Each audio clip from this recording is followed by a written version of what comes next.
Okay, I feel like we earned a point tonight because we nailed this one. Kentucky 95-76 was the final score. Now, with that said, Louisville did have a 5-0 lead in this game, which felt like 20 to nothing to a lot of circles that we were in, Brian. Yep. Ultimately, though, this was the Antonio Reeves game. Maybe something we didn't see coming there. I mean, did you have Antonio Reeves going for 30 on your bingo card for this? I had somebody going for 30. It just so happened to be Antonio Reeves. I thought it might be somebody else, but he was red hot in that first half, and he didn't get a ton of resistance from Louisville.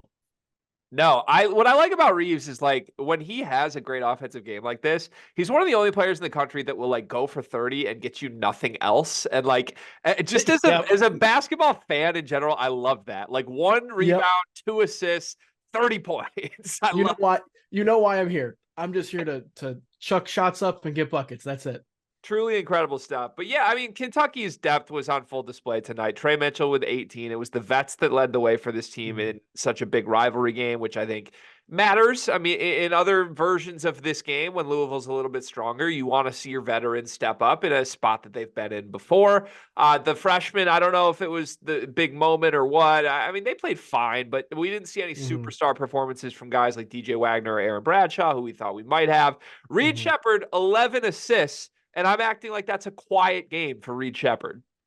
At what point are we going to like stop kind of laughing at the Reed Sheppard lottery pick talk?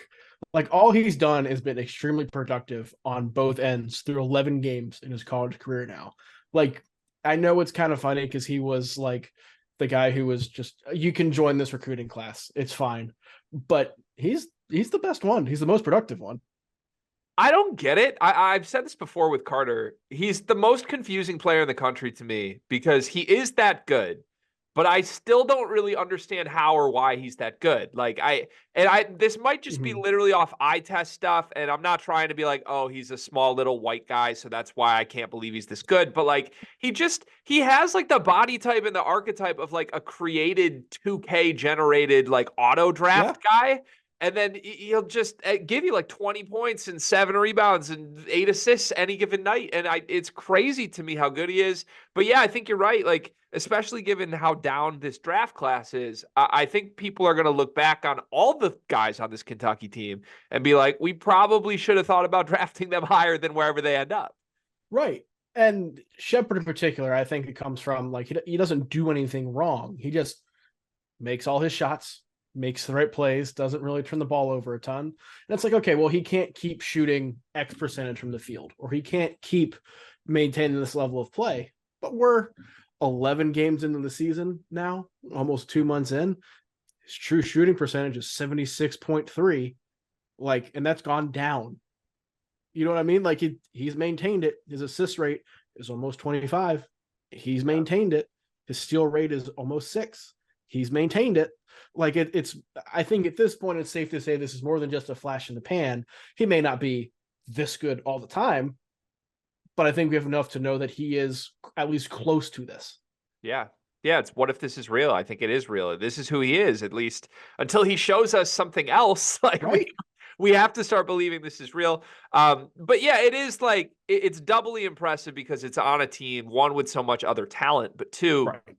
he's not expected to come into games and be the featured player. Like Mhm. he's putting up 11 assists in 27 Right. minutes on a game where other guys had the ball as much as he did. Like that's I almost wonder what would it look like on a team where it was the Reed Sheppard show an entire game. It might be something unprecedented that we've never seen. Louisville, I don't know how many Louisville fans are even going to watch this. I feel bad for them, honestly. Like the camera kept cutting to Yeah. fans courtside with bags on their heads. Like they know this is the beginning of the end, if not the end of the end. Give Louisville fans anything to be optimistic about, Brian. What's the one thing you can put your finger on that they should feel good about? That it's not going to be this bad forever. Your football team just played for an ACC title. Jeff Brom's got things going on that end. You're gonna have money to find somebody good this offseason.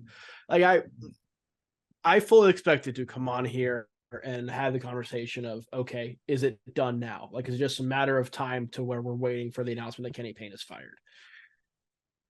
I don't think they played poorly enough for that to like be a reality. Like, I think we have to start accepting the fact that he may be at Louisville through the end of the season. Yeah, I think that's fair. And I don't know, man. Like I think there are some individual players on Louisville tonight that played well. Like I said I wanted to see Sky perform. He had 20 points and 5 assists. He was efficient. Like Efficiently. Yeah. I think Sky's a very talented basketball player. I think Huntley Atfield's been very good for them at times this year. Look, man, they're young and their youth is not nearly as ready as Kentucky's youth is. That's the difference right now, among many other obvious differences. But let me ask this of the guys, because they do have some talent, like we said, would any of the players on Louisville play big minutes for this Kentucky team if they were just transported right into John Calipari's open arms? Would any of these guys crack the rotation of this talented team?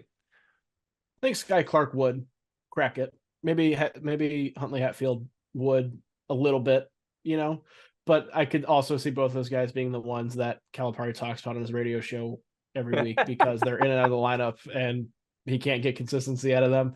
You know what I mean? Yeah. Yeah, the classic Cal, right? Right. Speaking of classic Cal, he hit the podium after this game. This is how you know it's over for Kenny Payne. But he hit the podium after this game and basically praised the great job that Kenny did. Said, well, they outplayed us in the second half. That's how you know he's got his guys playing hard. You look at the box scores and you just the players that played in this game, right? I have it up here on the screen. Louisville, you got about what you expected, about 7 deep, and then you have guys at garbage time coming in.